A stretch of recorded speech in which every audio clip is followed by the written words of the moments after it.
మహాలక్ష్మి పథకాన్ని వెంటనే రద్దు చేయాలని డిమాండ్ చేస్తూ రాజన్న సిరిసిల్ల జిల్లా వేములవాడలో ఆటో కార్మికులు ఆందోళన చేపట్టారు. ఆటోలతో పెద్ద ఎత్తున నిరసన ర్యాలీ నిర్వహించారు. కాంగ్రెస్ పార్టీ అధికారంలోకి వచ్చిన వెంటనే ఆటో కార్మికుల పొట్ట కొట్టిందని ఆవేదన వ్యక్తపరిచారు. మహిళలకు ఆర్టీసీ బస్సుల్లో ఉచిత ప్రయాణం పాలసీ తీసుకొచ్చి ఆటో మీద ఆధారపడి బతుకుతున్న కుటుంబాలపై బతుకు భారం చేసిందని మండిపడ్డారు. ఇప్పటికైనా మహాలక్ష్మి పథకాన్ని వెంటనే రద్దు చేయకుంటే రాష్ట్ర వ్యాప్తంగా ఆటో కార్మికులు ఉద్యమాన్ని ఉధృతం చేస్తామని హెచ్చరించారు.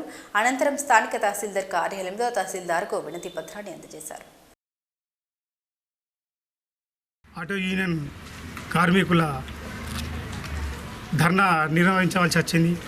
ఎందుకంటే మహాలక్ష్మి ఒక పథకంతో ఆటో యూనియన్ కార్మికుల కొట్టడం జరుగుతుంది.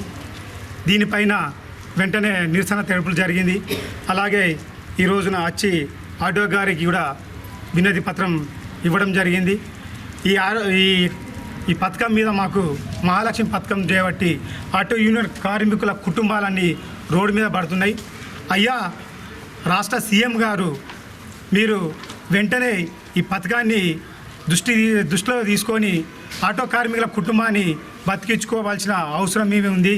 ఎందుకంటే ఈ తెలంగాణ రాష్ట్రంలో తెలంగాణ సాధించుకునేటానికి ఆటో కార్మికులు ఎంతో కీలకంగా ఆ రోజు తెలంగాణ రాష్ట్రం వస్తే మేమేదో 4 పైసలు సంపాదించుకొని మా భార్య పిల్లల్ని మా కుటుంబాన్ని మంచిగా సాదుకోవాల్సి వస్తుందని చెప్పి అనుకొని పోరాటం చేయవలసి వచ్చింది. ఆ రోజు పోరాటంలో నిజంగా ఎంతోమంది పీజీలు చేసిన వాళ్ళు వచ్చి మాతో ఆటో నడుపుతూ ఉంటే బాధపడి ఈ పీజీలు చేసిన వాళ్ళు కూడా వచ్చి ఆటో నడుపుతుర్రు, ఈ ఒక ఎంప్లాయ్మెంట్ లేకుండా ఆటో నడుపుతారని చెప్పి, అలాగే డిగ్రీలు పీజీలు చేసిన వాళ్ళు కూడా ఆటో నడుపుకుంటూ బతుకుతుర్రు.